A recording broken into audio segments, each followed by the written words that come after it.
joined Common Coke with XDemics and CTO and co-founder. XDemics was funded in 2020 by the NIH to basically develop new ways of culturing cells to help overcome production bottlenecks facing the cell and gene therapy space. So the problem with in vitro cell culture is poor oxygen delivery. So if you were to try to grow up a cubic centimeter of cells in the body, that would take over 20 flasks, about 4 pounds of plastic, full incubator, 5 hours of technician time. And the reason is because it's so inefficient to deliver the necessary oxygen to the cells to support them. And so at XDemics, what we asked was whether we could take kind of a biomimetic approach and recapitulate the capillary structure of the body. And so that's what we did. We used gas-permeable silicone. We formed them into these membranes that have basically these protrusions that act as an artificial capillary to shuttle oxygen from the atmosphere of the incubator up to the cells. And in this way, we're able to grow the cells up to tissue-like densities. So there's a lot that goes into engineering the ideal replicative cell niche. High level, you can think about this as basically a heat exchanger, but for oxygen. And so we did a lot of finite element modeling to ensure that we got uniform oxygenation of the cells up to tissue-like densities. You can imagine if we made the niche too wide or too deep, you'd start getting these oxygen gradients that you see down there in the bottom right. So on the right-hand side here, these are some of our devices where we formed the membrane down into the bottom of the 24-well plate. And this is a cross-section of what our respiring membrane looks like. So that's all great in theory. The question we asked was, does this work in practice? So we went and took some PEC-293 cells, threw them in our plates, and let them start expanding. If you were to do this in polystyrene, by about day 3, you would hit two-dimensional confluence, around 250,000 cells. In our plate, by letting the cells go into 3D, we're able to do 32-fold better than that. In fact, the cells become almost approaching the theoretical density that you could physically fit inside the niches of our plates. And that's what you see here with some of the fluorescent cells that we've grown up. So we take this architecture, we build it into a platform of devices ranging from 96 well all the way up to what we call a gigacell that will produce over 1 billion cells for CAR-T stem cell applications. Got a GMP device coming out later this year. Just for some perspective, the 24-well plate, which is great for process development, every well produces as many cells as a T75 flask. So you can start doing a lot more biology in a much smaller footprint. But because all of the devices share that same microarchitecture, they all grow cells in an identical manner. And so the scalability in our platform is really exceptional. Here you can see 3 growth curves from the 96-well plate to the 24-well plate to our Petri device, perfectly parallel growth curves. And this is repeated over 3 experiments with different operators. That 1 cubic centimeter of tissue that I described at the beginning, you can now get from a single Petri dish. So VWR immediately recognized the kind of game-changing potential of this culture where they took us straight to catalog. We've got 30 life science specialists being trained up right now by Daniel Downey, and they run over 500 sales reps across North America who will be distributing this product for us. It's about a $2 billion total addressable market in the cultureware space. And with some of the applications data that I'll share with you, we think we can capture about $100 million a year in revenue. Everything that you see is designed, is tested, and manufactured in California. This isn't only good from a supply chain perspective, but it allows us to innovate a lot faster because we're closer to our customers. So we had a customer in the CAR-T space. They wanted to be able to screen a lot more receptors, and so they asked us for a 96-well version of our plate. 2 months later, we've got a 96-well plate in their hands. We designed the platform to be universal, so it works with adherent cells. There's plenty of surface area in the plate for cells to adhere and expand. You can put in a suspension cell, it'll settle down into the niches and start growing up. And then the niches are also wide enough to accommodate microcarriers. We really don't know where the next innovation in cell and gene therapy is going to come from, so we wanted to make sure that no matter where it came from, we'd be able to support it. So So the plates are super accessible to use. They basically function like a standard polystyrene plate with a couple of differences. First difference is you're now culturing cells up to 10 million cells per square centimeter. So this is a 100+ fold expansion in your plate instead of a 10-fold expansion. So you have a ton more cells out. As a result, you need a lot more media. But that's no problem because our plates breathe from the bottom, so you can go and load them up with media over top to provide a reservoir of nutrients for the cells. And then when it comes to trypsinizing, we've built into the corners of the plates these little shelves that act as a nice aspiration point for you to remove the media without disrupting your 3D cell culture down in the bottom of the plate. We call those your shelves. So that 3D architecture that I described is what enables our plates to do adherent cell culture beyond something like the G-Rex system, which is only suitable for suspension cell culture. So if you see in a gas-permeable membrane, just a flat membrane here, you can grow the cells up at low density, but eventually they start aggregating.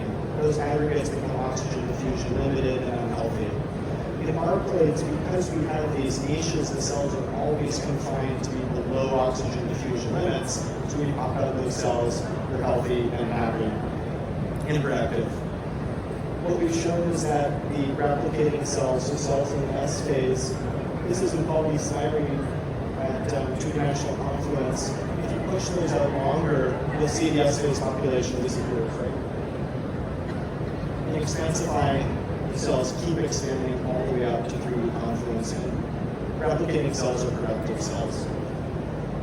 You can see here with some exogenous protein. This was a CMV-driven GFP. We get more protein per cells, and then on a surface area basis, phenomenally more yield. One of the other nice features of the plates is this wider dynamic range. So in practice, we know patient samples are highly variable. This is a plate seeded with 25,000 cells, and this is a plate seeded with 2,500 cells, so tenfold difference. But you can see by day 9 of culture, virtually identical yields across the plates. The other nice thing is because the plates breathe from the bottom, there's no edge effects. So if anybody's doing high throughput screening, this lets you use every well of your plate. Not only do you get 20, 30 times more cells, so you got more signal there, very tight reproducibility across the entire plate. Folks at City of Hope have used our plates for CAR-T manufacturing. When you concentrate the cells down into the niche, you get a concentration of autoprime and paraprime factors, which just enhances clustering. So you can see day 1, day 3 compared to polystyrene, those clusters are larger. There's actually more cells there. By 1 week of culture, we have 4 times more cells, which means potentially faster vein-to-vein time for patients. On a surface area basis, 10 times more cells than polystyrene, but the potency is preserved. So we're producing a lot more cells, but not at the expense of potency. We've had folks use our devices. This is coming out of Rafael University for the vaccinology field. This particular scientist was trying to study a yellow fever virus from a clinical isolate, had a lot of difficulty replicating. You can see the process was basically to electroporate or yellow fever virus RNA into the cells and then plate it into a T75 flask. Very, very low titers coming out of that process, untestable. She switched to our devices. She was able to 20x her titers, and now for the first time ever, we're able to test these new yellow fever virus isolates, which is personally very, very exciting. It doesn't seem to necessarily just apply to virus. We did some electroporation work, putting in some blue fluorescent plasmid, and what we saw compared to polystyrene is about a 5-fold improvement in productivity there. So we'd love to talk with the hydroporation folks after this to see if maybe there's some synergy there. Stem cells have these exquisite growth curves of stem cells as a 100-fold expansion of some iPSC-derived neural stem cells, group out of City of Hope, passed all of their release criteria. This was switching from a standard class culture into our expansify platform. And what this does at the end of the day is it just increases the throughput of your laboratory. Compared to hyperflasks or cell stacks, we've got between 3 to 12 times more cell throughput per incubator, and that frees up your technicians to move and do higher value work around the lab. Cell culture is just such a ubiquitous exercise that anything that can move the needle there is going to have broad impacts across the field. So we could have stopped there, but we didn't. NIH encouraged us to go and take this two-dimensional platform and come up with a way using microfluidics to start stacking these membranes with basically limitless, predictable scalability. And so that's what we did. This is an example of an oncolytic virus process that we developed with scientists at City of Hope.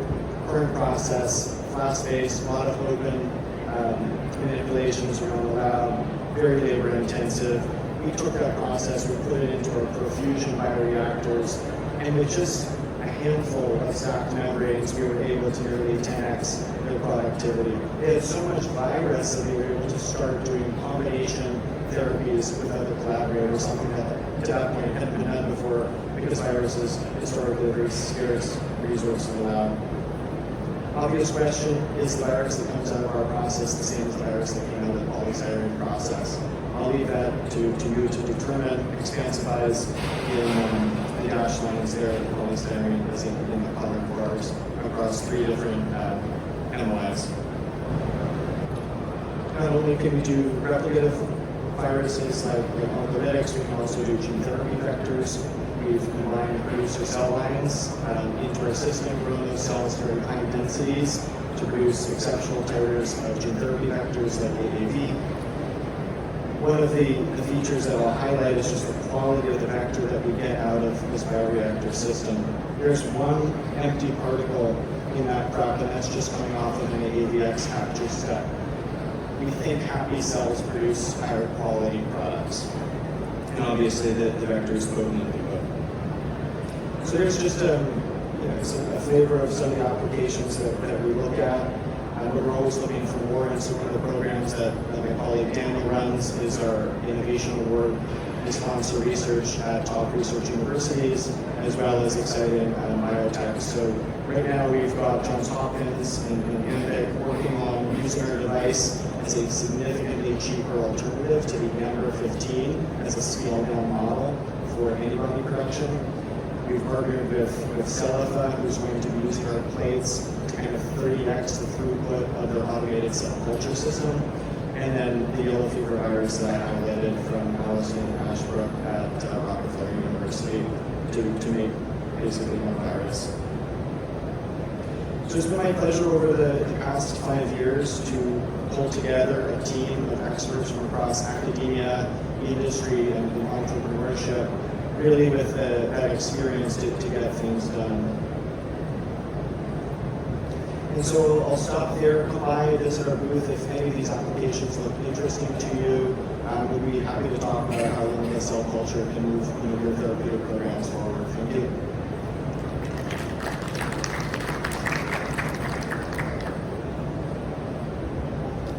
Thank you. Great talk. John from Merck. So I have a question about culturing those cells that has contact inhibition. So for example, if you culture some epithelial cells, what do you think what you observe will change there? When they grow to that kind of density, do we require more frequent culture media change? Yeah, great question. So if you're dealing with a contact inhibited cell, what you can do is pack the beds of these devices with a microcarrier to give them a lot more surface area. And that'll let you get up to similar fold expansions with the device. And that way you also have control over the substrate. A lot of cells do not have a particular type of substrate they want to grow on. Frequency of media change, yeah, so that reservoir holds probably about 4 or 5 equivalent days worth of media. So generally what we'll do is it's an exponential growth, right? So we'll feed maybe once on day 4, then on day 6, and then on day 7 as the cells are growing up.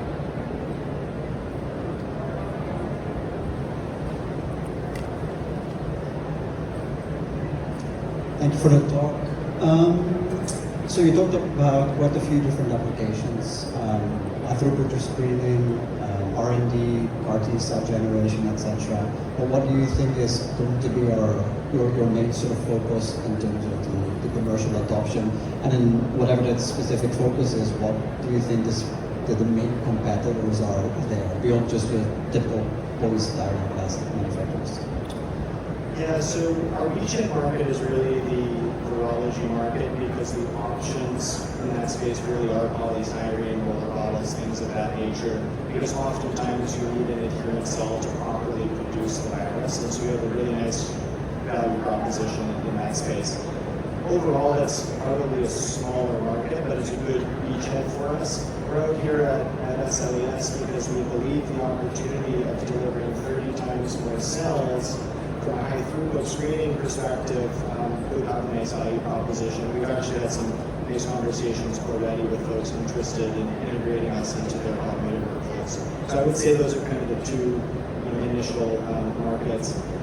On the CAR-T TIL front, there's the product called G-Rex, which is out in the market. We comp really nicely to the G-Rex, but there's competition there. And so we think probably virology is a more fertile market. Now, since you're using silicone, how does that affect the protein binding, and is that something that customers think about? Yeah, it's something you're going to want to look into. If you think about the surface area, though, with respect to the ratio of the number of cells you have here, it's actually a pretty small amount of surface area. And so any binding is probably going to be overcome by that large media reservoir that you have. But if you have anything lipophilic, you probably want to just go and titrate that to make sure that you're not losing too much of that in the media. Thank you very much.